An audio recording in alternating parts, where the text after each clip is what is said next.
I thought it might be worth continuing my little chat today on the 16th of January with a little visit back up to Crieff, well, the entrance to Crieff. Stretches all the way through and then veers to the west. It's quite a long glen. And of course, we're Namfurin and the lofty heights with the high cliffs and snow. The wind is blowing fiercely, so wind chill at the tops would be significant today. It's very cold out just now, even up to Crieff or Crieff. Yes, so I've been sitting thinking about different things. And I think yesterday's little chit-chat from just along there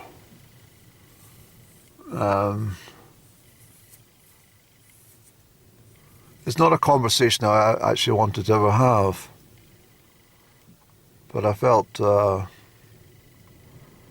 circumstances have led me to certain decisions.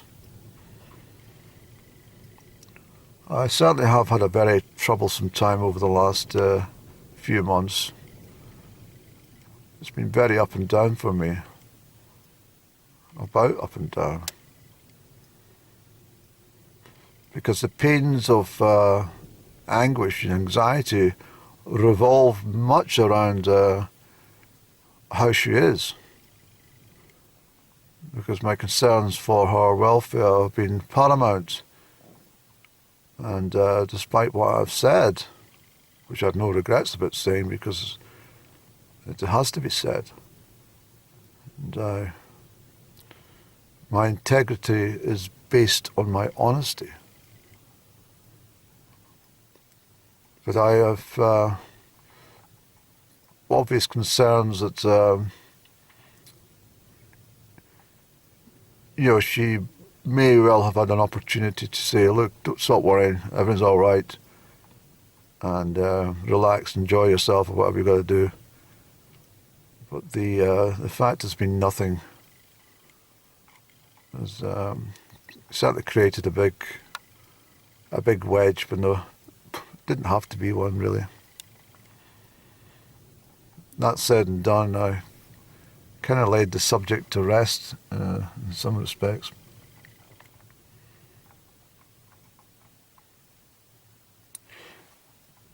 I still love her. I think it's fair to say that if you actually love someone, you can't just turn it off, like switching off the cooker or something. It's something that is with you always, and I think that's the most regretful part of it. I think we both feel the same way for one another, but I understand her circumstances means that it's not possible for us to be in union. May I repeat that? It's not possible for us to be in union. We can't have unity in a relationship for some reason. I don't know what it is, but we always seem to be meeting barriers, and there's always something in place to stop it happening. And it's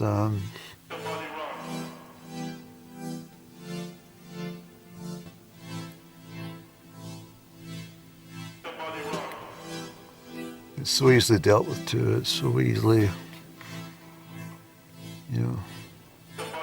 remedied. But as I was saying yesterday, I needed to draw a line of some sort.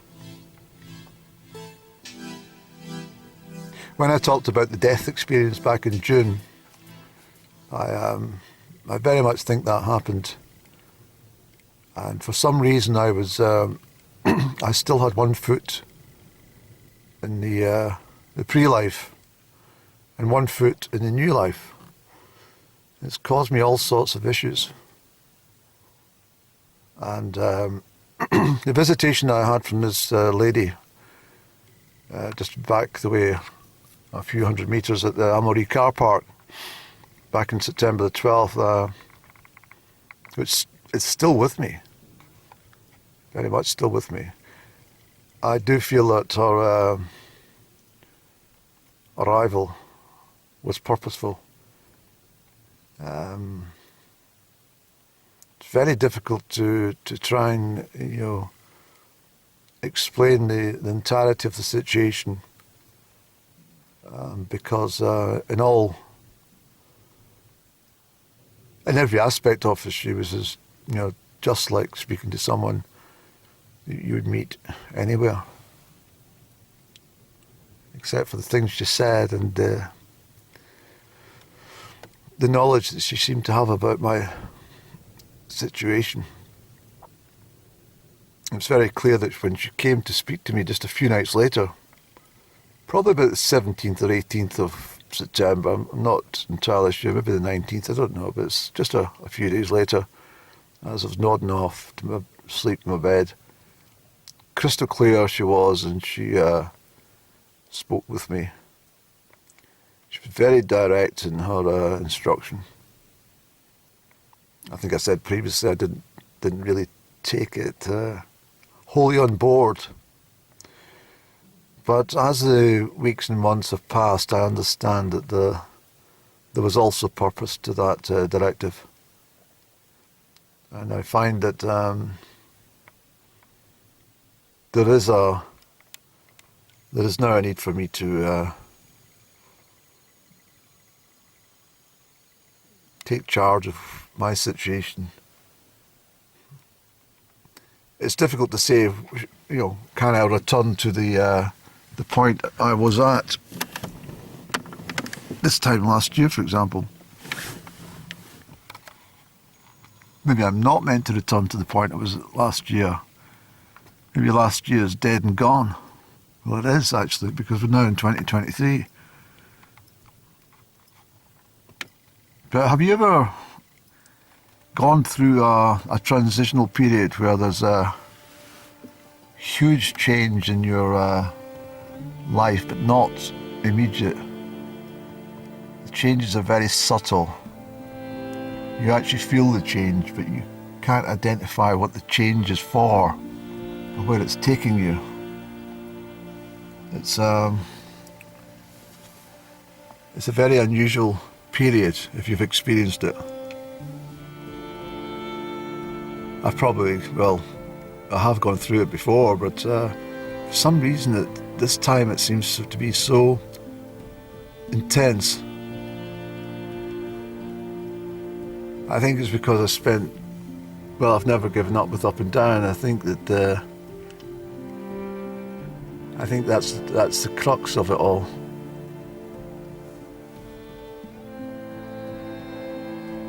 It really is that's almost like losing your tonsils, isn't it? Something that's part of you, or your teeth.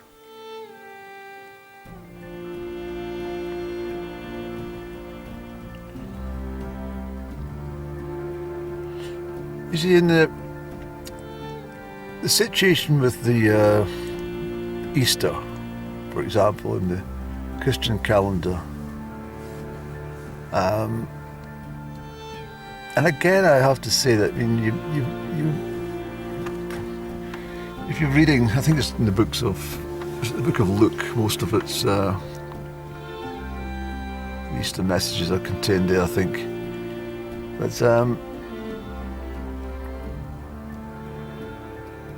the resurrection of Jesus Christ after being nailed to the cross, I don't think they actually tell you in absolute graphic detail exactly what happened to him. I think his death was much more vicious than just being nailed to a wooden cross.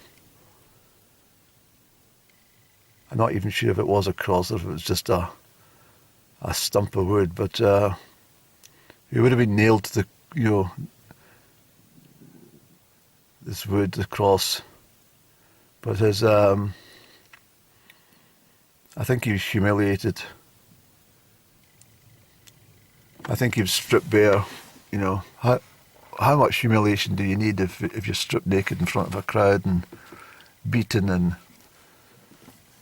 slashed and a thorn of a crown of thorns pushed into your skull? It must have been agonising. But the message I take from the resurrection at Easter is the death in all of us, which occurs throughout our whole life. There's periods where we are dying and periods when we are dead and periods where we go through a process of rebirth and are reborn.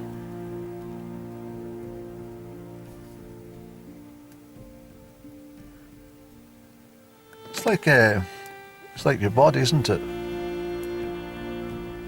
Say there's not 1 square centimetre of your skin which actually belongs to you that you had even 20 years ago, even a decade ago. It's all new. That's a miracle, isn't it? Same with your hair and your nails, and I think I said before, the only thing that doesn't change is your eyes. Never.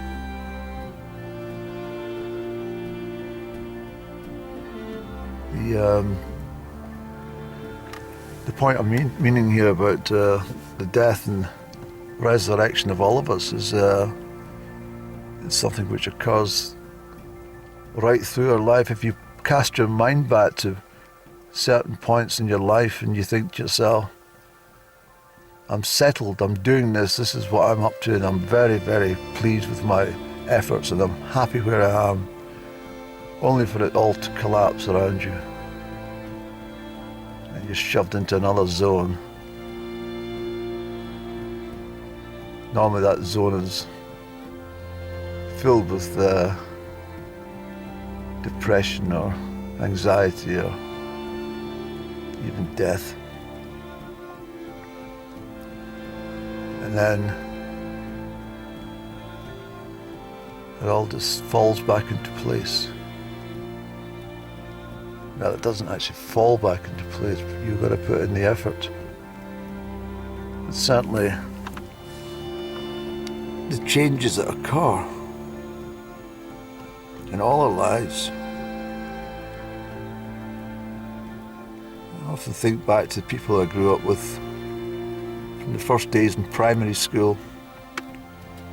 I still see them all. Well, we don't speak as often as we maybe should or used to, for example. I still see every one of them exactly as I first saw them. In my mind, in my eyes, they've never changed once. And that's the truth with up and down as well. Despite all the changes in her life, and not all our own fault either, I have to say, but just the circumstances which arranged around her existence. She changed so much. And I mean, she's certainly allowed to change, of course she is, and she's allowed to make changes, and she's allowed to live life exactly as she pleases and how she desires. But I always think to myself that I wished I'd been there more often, just to assist and guide, just as a friend that should have been. but because of our decisions to keep me out of the picture on so many occasions that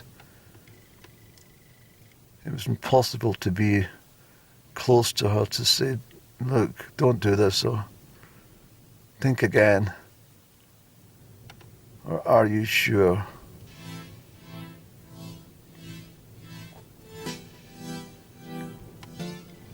That works both ways, you know. There's probably many times I wished that I had her by my side for some advice, and the companionship and the fun that we, it was almost like a promise it was going to last forever, forevermore.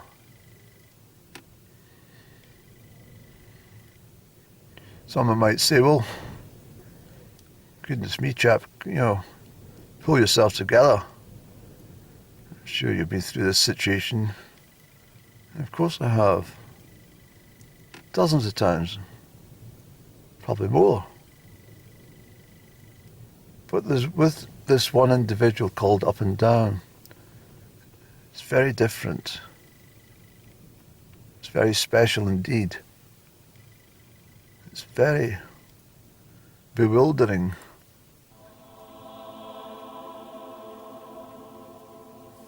It's almost like a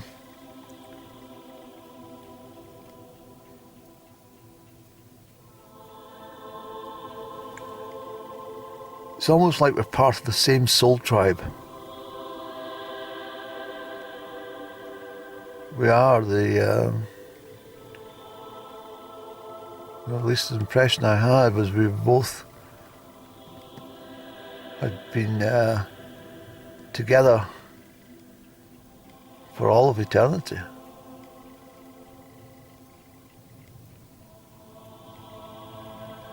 You see the sky, how it acknowledges what I'm saying.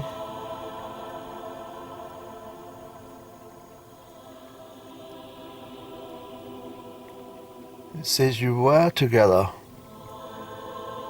and that's why you met. There was a purpose to you both meeting. She was to put you on a different path, which would serve your better self and higher self, and you were putting her on her path.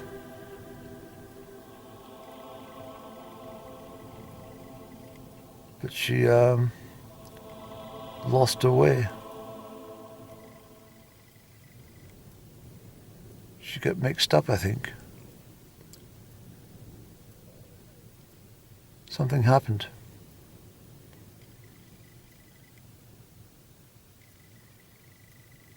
I often think that it's something as simple as her ego which prevents our togetherness.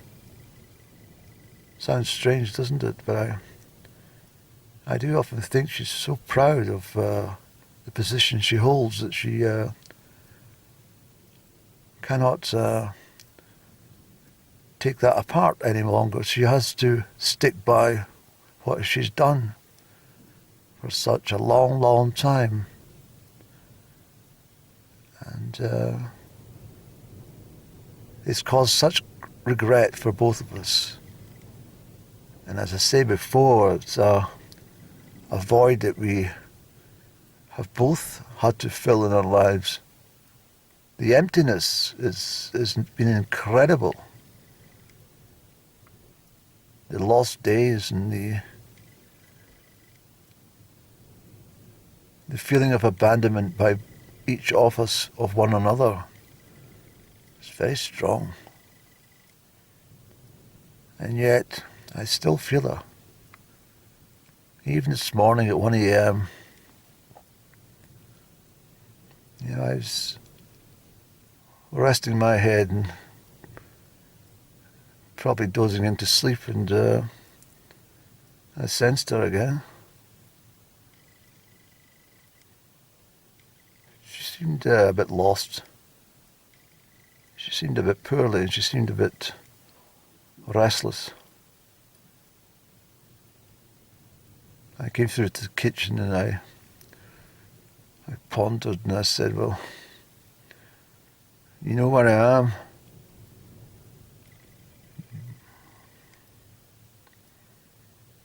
I think she always knows where I am.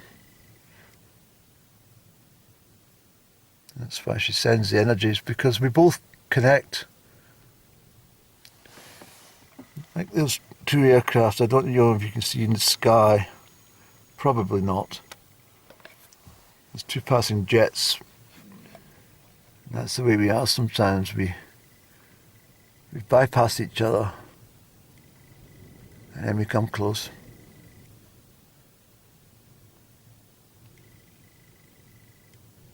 I never took advantage of the times that we came close in 2020. I think that's the biggest haunting for me. I think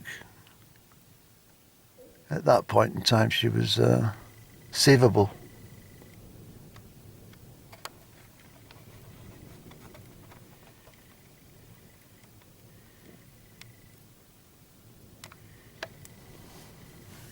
The world is definitely speaking to me today.